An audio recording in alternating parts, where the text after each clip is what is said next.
சாமி எங்கிருந்து வந்திருக்கான்? ஹலோ ஷோல், என் வாய்ஸை வச்சே நிறைய பேர் கண்டுபிடிச்சிருப்பீங்க யார் நானுன்றது. ஸோ இந்த வீடியோவுக்கு பின்னாடி இத்தனை நாள் வாய்ஸ் ஓவர் கொடுத்துட்டு இருந்தது நான் தான். ஓகே.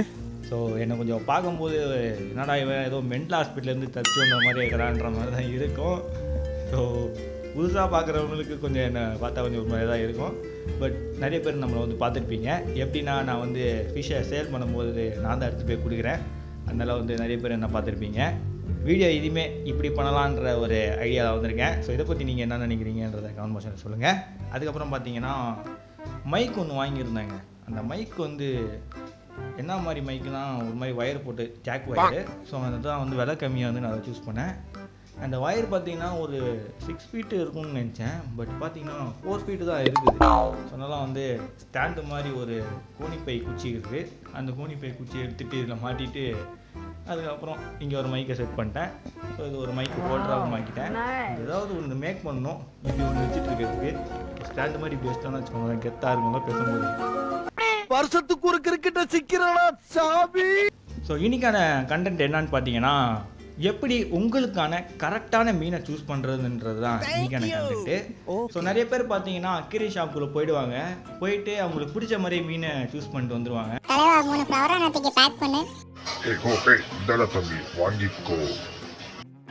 ஒர்த்தாக இருக்குதுடா இந்த மீன், செம்மையாக இருக்குது அண்டு நல்லா கலர்ஃபுல்லாக இருக்குதுன்னு சொல்லி நிறைய பேர் இந்த மிஸ்டேக்கில் மீனை வாங்கிட்டு வந்துடுவீங்க.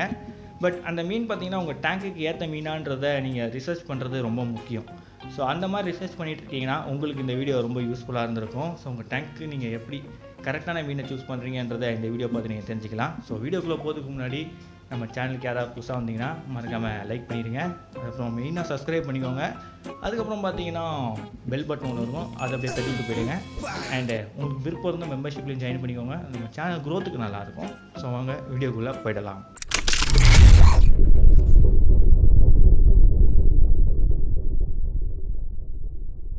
முதல்ல நம்ம பார்க்க போகிறது டேங்க்கு, அதுக்கப்புறம் ஃபிஷ்ஷு சைஸு தான். ஸோ நிறைய பேர் பார்த்தீங்கன்னா 2 அடி டேங்க் வச்சுருப்பாங்க,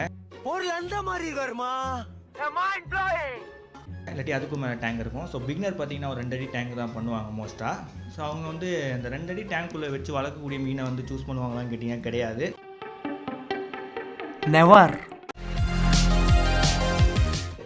என்ன பண்ணுவாங்கன்னா அக்ரே மார்க்கெட்டுக்கு போவாங்க, பார்ப்பாங்க எந்த மீன் பிடிச்சிருக்கோ அதை வந்துட்டு வந்துடுவாங்க. ஸோ அது வந்து 2 அடி டேங்க்கில் வச்சு வளர்க்க முடியுமா இல்லையான்றதை யோசிக்க மாட்டேங்கிறாங்க. ஸோ அந்த மாதிரி நீங்கள் யோசிக்கிறது ரொம்ப முக்கியம். ஸோ உங்கள் டேங்க் என்ன சைஸ்ன்னு தெரிஞ்சுட்டு அதுக்கேற்ற மாதிரி ஃபிஷ்ஷை வாங்குறது ரொம்ப முக்கியம். இப்போ எக்ஸாம்பிளுக்கு நீங்கள் வந்து ஒரு 2 ஃபீட் டேங்க் வச்சுருக்கீங்கன்னா அதுக்கு நான் ரெக்கமெண்ட் பண்ணக்கூடிய ஃபிஷ்ஷஸ்லாம் பார்த்தீங்கன்னா ஒரு 1 இல்லை ஒரு 3 இன்ச்சஸ்க்குள்ளே இருக்க மீனை தான் நான் ரெக்கமெண்ட் பண்ணுவேன். ஸோ அந்த மாதிரி மீனாக நீங்கள் சூஸ் பண்ணிங்கன்னா ரொம்ப நல்லாயிருக்கும். அண்ட் நம்ம ஆல்ரெடி வீடியோ போட்டிருக்கோம் உங்களோட 1 ஃபீட் டேங்க்கில் என்னென்ன மாதிரி மீனை வளர்க்கலான்றதை 15 கேட்டகரியான்னு சொல்லி. ஸோ அந்த வீடியோ பார்த்தீங்கன்னா லிங்க்கெல்லாம் வந்து நான் டிஸ்கிரிப்ஷனில் கொடுக்குறேன். நான் வந்து 1 ஃபீட் டேங்க்கு மேக் பண்ணியிருக்கேன், 2 ஃபீட் டேங்க்கு மேக் பண்ணியிருக்கேன், 3 ஃபீட் டேங்க்குக்கு மேக் பண்ணியிருக்கேன். ஓகேங்களா, மறக்காமல் அதை கிளிக் பண்ணி பாருங்கள். ரெண்டாவது விஷயம் பார்த்தீங்கன்னா கேர் லெவல். ஸோ அது வந்து ஃபிஷ் கேர் லெவல்னு சொல்லலாம். ஸோ கேர் லெவலில் பார்த்தீங்கன்னா மொத்தம் 3 வகையான லெவல் இருக்குது. ஒன்று வந்து பிகினர் லெவல்னும், இன்னொன்று வந்து மிடில் லெவல்னும், இன்னொன்று வந்து எக்ஸ்பீரியன்ஸ் லெவல்னும் இருக்குது. ஸோ இந்த 3 லெவலும் என்னென்னன்றதை நீங்கள் தெரிஞ்சுக்கணும். ஸோ இந்த சில பேருக்கு பார்த்தீங்கன்னா இந்த என்ன ப்ரோ இந்த 3 லெவல்னால் என்னன்றதை எக்ஸ்பிளைன் பண்ணுங்கள் அப்படின்னு நீங்கள் சொன்னீங்கன்னா, first beginner level. So beginner லெவலில் இருக்க ஃபிஷ்ஷஸ்லாம் பார்த்தீங்கன்னா எப்படி இருக்குன்னா, மோஸ்ட் ஆஃப் வாட்டர் கண்டிஷனில் அது வந்து சர்வைவ் ஆகிடும். அதுக்கு வந்து நம்ம வாட்டர் பேராமீட்டர்ஸ் பார்க்கணும்னு தேவையில்லை. அண்டு ஃபீடுன்னு பார்த்தீங்கன்னா அது வந்து இப்போ உன்ட்ட என்ன இருக்கும் அதை பூரா ரெவண்ட் செட்டாக கொண்டாந்து அடுக்கு போ. சரிண்ணே. நம்ம மார்க்கெட்டில் இருக்க எல்லா ஃபீடும் அது வந்து எடுக்கும். ஸோ அதனால் வந்து அதுக்கு நம்ம வந்து இந்த மாதிரி ஃபீடு போடணும் அந்த மாதிரி ஃபீடு போடணுன்றதை கவலைப்படவே தேவையில்லை. இதுக்கு எக்ஸாம்பிள் பார்த்தீங்கன்னா மாலி ஃபிஷ்ஷு. ரெண்டாவதாக பார்த்தீங்கன்னா மிடில் லெவல். ஸோ மிடில் லெவலில் இருக்கக்கூடிய ஃபிஷ்ஷஸ்லாம் பார்த்தீங்கன்னா நம்ம கொஞ்சம் அதுக்கு வந்து வாட்டர் கொஞ்சம் பார்க்குற மாதிரியே இருக்கும். அண்ட் அது கொஞ்சம் ஃபீடும் கொஞ்சம் பார்க்குற மாதிரியே இருக்கும். ஓகேங்களா, ஸோ நீங்கள் வந்து அதுக்கு வாட்டர் கொஞ்சம் க்ளீனாக வைக்கிற மாதிரியே இருக்கும். அதுக்கேற்ற மாதிரி வாட்டர் பேராமீட்டர்ஸும் நீங்கள் செட் பண்ணுற மாதிரியே இருக்கும். எக்ஸாம்பிள் பார்த்தீங்கன்னா சிக்லெட்ஸ் சொல்கிறேன். ஸோ சிக்லெட்ஸ்லாம் பார்த்தீங்கன்னா சில சிக்லெட்ஸ்லாம் வந்து அதோட டயட்டில் வந்து கொஞ்சம் ஆல்கே இருக்கணும். ஸோ அந்த மாதிரி நீங்கள் வந்து கொஞ்சம் டயட்டுக்கு ஏற்ற மாதிரியே ஃபீடும் பண்ணுற மாதிரி இருக்கும். அதெல்லாம் வந்து மிடில் லெவலில் இருக்கக்கூடிய ஃபிஷ்ஷை நாங்கள் சொல்லுவோம். எக்ஸ்பீரியன்ஸ் லெவல் ஆள் தெரியல போட்டுருக்கு. நாங்கெல்லாம் சிங்கத்தோட உண்ணாக்க வெட்டுக்குன்னு பிடிங்க திங்கிறீங்கடா. எக்ஸ்பீரியன்ஸ் லெவல் பார்த்தீங்கன்னா ஒரு மீன், அந்த மீன் வந்து வாட்டர் சென்சிட்டிவாக இருக்கும். அண்ட் அந்த மீன் பார்த்தீங்கன்னா ஃபுட் எடுக்கிறதும் அது கொஞ்சம் நமக்கு ஃபீட் பண்ணுறது ட்ரிக்கியாக இருக்கும். எக்ஸாம்பிளுக்கு சொல்ல போனால் வச்சுக்கோங்களேன், வாட்டருக்கு சென்சிட்டிவ்க்கு நம்ம வந்து டிஸ்கஸ் எடுக்கலாம். வணக்கம்ல மாப்பிள. இதுவே பார்த்தீங்கன்னா ஃபீடிங்னு வரும்போது நம்ம வந்து இந்த எக்ஸாம்பிளுக்கு டூத் ஃபிஷ் எடுக்கலாம். ஸோ அந்த மாதிரி ஃபிஷஸ்லாம் பார்த்தீங்கன்னா ஃபீடிங் பண்ண கஷ்டம். ஸோ அதுக்கு வந்து லைஃப் ஃபீட் போடுற மாதிரியே இருக்கும். ஸோ டாஃபினியா ஆர்டிமியான் போடுற மாதிரியே இருக்கும். ஸோ அந்த மாதிரி மீன்கள்லாம் வந்து நம்ம வந்து எக்ஸ்பீரியன்ஸ் பர்சன் தான் சூஸ் பண்ணுறது கரெக்டாக இருக்கும். ஸோ பிக்னஸ் அதை அவாய்ட் பண்ணுறது நல்லது. நீங்கள் எந்த லெவலில் இருக்கீங்கன்றதை பார்த்து அதுக்கேற்ற மாதிரி மீனை நீங்கள் சூஸ் பண்ணுறது ரொம்ப முக்கியம். ஸோ நீங்கள் வந்து துருன்னு எக்ஸ்பீரியன்ஸ் லெவல் மீனை வாங்கிடாதீங்க, அப்புறம் வந்து இறந்து போயிடுச்சுன்னு ஃபீல் பண்ணுவீங்க, காசு தான் வேஸ்ட்டு. அதனால் வந்து நீங்கள் எந்த லெவலோ அதுக்கேற்ற மாதிரி மீன்களை சூஸ் பண்ணுங்கள். மூணாவது இடத்துல இருக்கிறது water parameters. So water parameters பார்த்திங்கன்னா ரொம்ப இம்பார்ட்டன்ட். ஸோ உங்கள் டேங்க்கில் நீங்கள் என்ன மாதிரியான வாட்டர் பேராமீட்டர்ஸ் வச்சுருக்கீங்களோ அதுக்கேற்ற மாதிரி மீன்களை சூஸ் பண்ணுறது ரொம்ப நல்லது. ஸோ வாட்டர் பேராமீட்டர்ஸில் பார்த்தீங்கன்னா நீங்கள் வந்து pH அண்ட் டெம்பரேச்சர், TDS லெவல்லாம் பார்க்குற மாதிரியே இருக்கும்.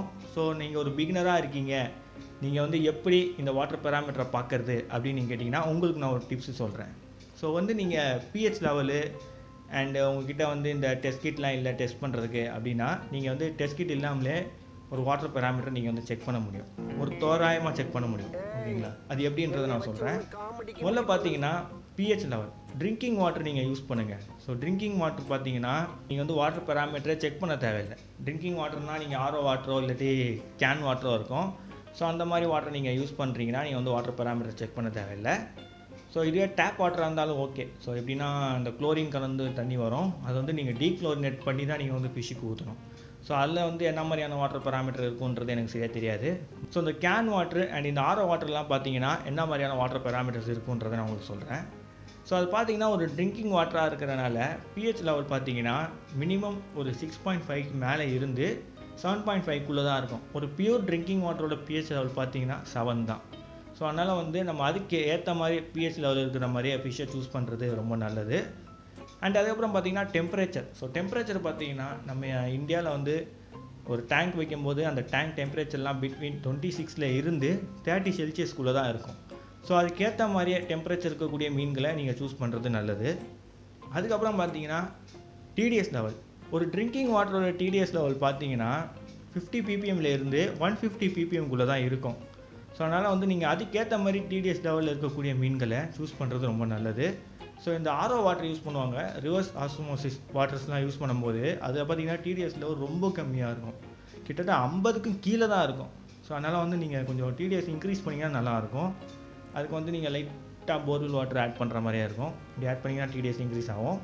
அண்டு நீங்கள் பிளான்டட் டேங்க் வச்சுருக்கீங்க, கொஞ்சம் போர்வெல் வாட்டர் ஆட் பண்ணுறதுக்கு நீங்கள் யோசிக்கிறீங்கன்னா நீங்கள் வந்து GH பூஸ்டர் அதெல்லாம் நீங்கள் வந்து யூஸ் பண்ணி உங்களோட TDSயை இன்க்ரீஸ் பண்ணலாம். அண்ட் இது மூலயமா நீங்கள் வந்து என்னென்ன மீனை நீங்கள் வந்து எடுக்கலான்றதை நீங்கள் இப்போ தெரிஞ்சுக்கலாம்.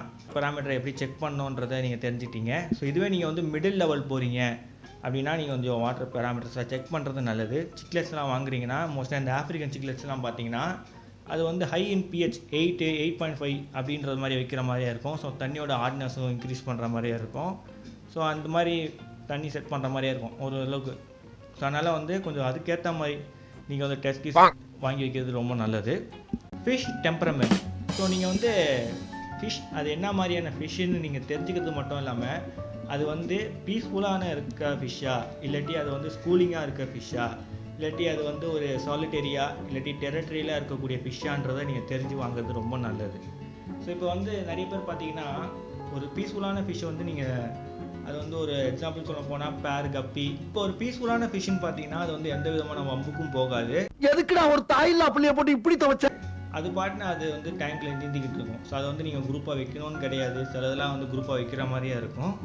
ஸோ அந்த மாதிரி மீன்களில் எக்ஸாம்பிள் பார்த்தீங்கன்னா கப்பீஸு, மாலிஸ் அதெல்லாம் வந்து பீஸ்ஃபுல்லாக இருக்கும். மாலிஸ் கூட சம்டைம்ஸ் பார்த்தீங்கன்னா கொஞ்சம் அக்ரெசிவாக இருக்கும். ரெண்டாவது விஷயம் பார்த்தீங்கன்னா ஸ்கூலிங் ஃபிஷ். ஸ்கூலிங் ஃபிஷ் பார்த்தீங்கன்னா அது வந்து நீங்கள் ஸ்கூலிங்காக தான் வச்சாகணும். அதை வந்து நீங்கள் 2 பேரோ இல்லாட்டி 1 பேரோ வச்சிங்கன்னா அது வந்து செட் ஆகாது. அது ஏன்றதை நான் உங்களுக்கு சொல்கிறேன். இப்போ நீங்கள் வந்து ஸ்கூலிங் ஃபிஷ் வாங்குறீங்க, அதில் வெறும் ஒரே ஒரு பேர் ஸ்கூலிங் ஃபிஷ் மட்டும் வாங்கிட்டு வந்துட்டு நீங்கள் டேங்க்கில் வைக்கும்போது என்ன ஆகும்னா, முதல் விஷயம் அது வந்து ஷையாக இருக்கும். அது வந்து நீந்தவும் நீந்தாது, பயந்துக்கிட்டு எங்கேயாவது கொஞ்சம் மறைஞ்சு தான் நீந்தோம். அண்டு கொஞ்சம் ஃபுட் எடுக்கிறதுக்கும் கொஞ்சம் தயக்கமாக வந்து தான் எடுத்துகிட்டு போகும். ஸோ அது மாதிரி ப்ராப்ளம்ஸ் வரும் நீங்கள் வந்து ஸ்கூலிங்காக வைக்கலன்னா. ரெண்டாவது ப்ராப்ளம் என்னன்னு பார்த்தீங்கன்னா அந்த மீன் வந்து ஃபின்னிப்பிங் பண்ண ஆரம்பிச்சிடும். ஸோ அது குரூப்பாக இல்லாமல் இருந்துச்சுன்னா அது மற்ற மீன்களும் ஃபின்னிப்பிங் பண்ண ஆரம்பிக்கும், அதுக்குள்ளே வந்து ஃபின்னிப்பிங் பண்ண ஆரம்பிக்கும். ஸோ இந்த மாதிரி ப்ராப்ளம்ஸ் வர ஆரம்பிக்கும். 3வது விஷயம் பார்த்தீங்கன்னா, அதுங்க வந்து இதனாலேயே ஸ்ட்ரெஸ் ஆகி இறந்து போயிடும். இங்க படுத்துற நிமிஷம்னால தாங்க முடியலையே. அது வந்து குரூப்பாக இல்லாமல் ஸ்ட்ரெஸ்ஸாகவே சுற்றி அதனாலே அது வந்து இறந்து போயிடும். அதனால் வந்து ஸ்கூலிங் ஃபிஷ் வந்து ஸ்கூலிங்காக வைக்கிறது ரொம்ப நல்லது. ஸோ பார்த்தீங்கன்னா அது வந்து மினிமம் ஒரு 6லேருந்து 10 ஃபிஷ்ஷஸ்குள்ளே வச்சிங்கன்னா ரொம்ப நல்லது. அதுக்கப்புறம் பார்த்தீங்கன்னா சாலிட்டரி அண்டு டெரட்டரி. ஸோ சாலிட்டரினா என்ன, டெரட்டரினா என்னன்னா, சாலிட்டரி மீன்கள்லாம் பார்த்தீங்கன்னா தனிமையை விரும்பக்கூடிய மீன்களாக இருக்கும். இதுக்கு எக்ஸாம்பிள் பார்த்தீங்கன்னா நான் வந்து உல் ஃபிஷ்ஷஸ் எடுத்துக்கிறேன். ஸோ உல் ஃபிஷ்ஷஸ்லாம் பார்த்தீங்கன்னா அதுக்கு வந்து ரொம்ப தனிமையை விரும்பக்கூடிய மீனாக இருக்கும். ஸோ அதை வந்து டேங்க்கில் எதை போட்டாலும்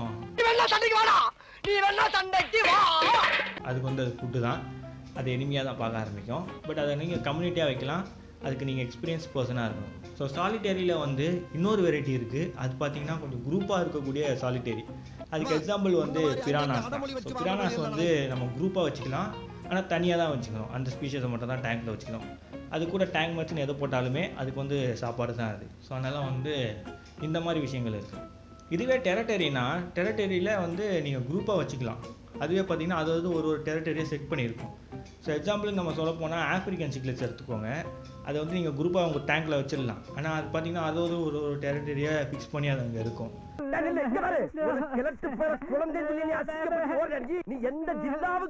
ஸோ இதுவே நீங்கள் வந்து இந்த சவுத் அமெரிக்கன் சிக்லெட்ஸை சூஸ் பண்ணுறீங்கன்னா அது வந்து ரொம்ப ஹியூஜாக வளரும். ஸோ அதுவே நீங்கள் உங்கள் டேங்க்கில் வச்சுக்கலாம். அது அதோட டெரிட்டரியை ஃபிட் பண்ணி வச்சிரும். ஸோ நீங்கள் அதை கம்யூனிட்டி டேங்க்கில் வைக்கும்போதும் அதுவும் அந்த டெரிட்டரியில் ஃபிக்ஸ் பண்ணி வச்சிரும். ஸோ அந்த டெரிட்டரியை அதை ஃபிக்ஸ் பண்ணி வைக்கும்போது அந்த டெரிட்டரிக்குள்ளே வேறு எந்த மீனையும் அது வரவிடாது, அதோட டெரிட்டரியை ரொம்ப பாதுகாக்கும். ஸோ இந்த மாதிரி மீன்களாக இருக்கும். ஸோ அதனால் வந்து ஒவ்வொரு மீனும் எப்படி அதோட பிஹேவியர் இருக்குது, அதோட டெம்பரமெண்ட் எப்படி இருக்குதுன்றதை நீங்கள் நல்லா தெரிஞ்சுக்கிட்டு சூஸ் பண்ணுறது ரொம்ப நல்லது. ஸோ உங்களுக்கு என்ன மாதிரி மீன் வேணுன்றதை நீங்கள் அப்படி சூஸ் பண்ணி வாங்குறது ரொம்ப நல்லது. ஓவர் க்ரௌடிங்கை அவாய்ட் பண்ணிடுங்க. இப்போ நம்ம வந்து மீன் வாங்குகிறோன்னு வச்சுக்கோங்களேன், இந்த ஹாபியில் பார்த்தீங்கன்னா நம்மளுக்கு வந்து எவ்வளோ மீன் வாங்குகிறோன்றதை பத்தாது. ஐ மீன் நம்ம வாங்கிட்டே இருப்போம் மீனை. நம்ம டேங்க் ஒரு சின்ன டேங்காக இருந்தாலுமே நம்ம மீனை வாங்கி போட்டுக்கிட்டே இருப்போம். பட் அப்படி மட்டும் பண்ணிடாதீங்க, உங்களுக்குள்ள ஒரு கண்ட்ரோலை வச்சுக்கோங்க. நீங்கள் பார்த்தீங்கன்னா ஓவர் க்ரௌடிங் பண்ணாமல் பார்த்துக்கிறது ரொம்ப முக்கியம். ஸோ நீங்கள் மீனை சூஸ் பண்ணுறீங்கன்னா உங்கள் டேங்க்கில் அது வந்து ஃபுல்ஃபில்லாக இருக்கணும்னு நீங்கள் நினச்சிங்கன்னா நீங்கள் வந்து 3 டைப் ஆன ஃபிஷ்ஷை சூஸ் பண்ணலாம். அப்படின்னா பார்த்தீங்கன்னா என்ன டைப் ப்ரோ அப்படின்னா, டாப் டோல்லிங்குன்ற ஒரு டைப் ஃபிஷ் குரூப் இருக்குது, மிடில் டோல்லிங்குன்றது ஒரு டைப் ஃபிஷ் குரூப் இருக்குது, அண்ட் பாட்டம் டோல்லிங்னு ஒரு டைப் ஃபிஷ் குரூப் இருக்குது. ஸோ அந்த மாதிரி நீங்கள் ஃபிஷ் குரூப்பில் ஒவ்வொரு வெரைட்டியும் நீங்கள் சூஸ் பண்ணி வச்சிட்டிங்கன்னா உங்கள் டேங்க் பார்த்தீங்கன்னா ஃபுல்ஃபில்லாக இருக்கும். ஆனால் மேலேயும் மீன் இருக்கும், நடுவுலேயும் மீன் இருக்கும், அண்டு கீழே பாட்டம்லேயும் மீன் இருக்கும். ஓகேங்களா? இப்போ எக்ஸாம்பிளுக்கு டாப் டோல்லிங் நம்ம எடுத்துக்கிட்டோன்னு வச்சுக்கோங்களேன், நீங்கள் வந்து இங்கே ஆஃப் பீக் எடுக்கலாம். அண்டு டேனியோஸ் பார்த்தீங்கன்னா டாப்பில் தான் கொஞ்சம் நீந்தும், அதை நீங்கள் எடுக்கலாம்.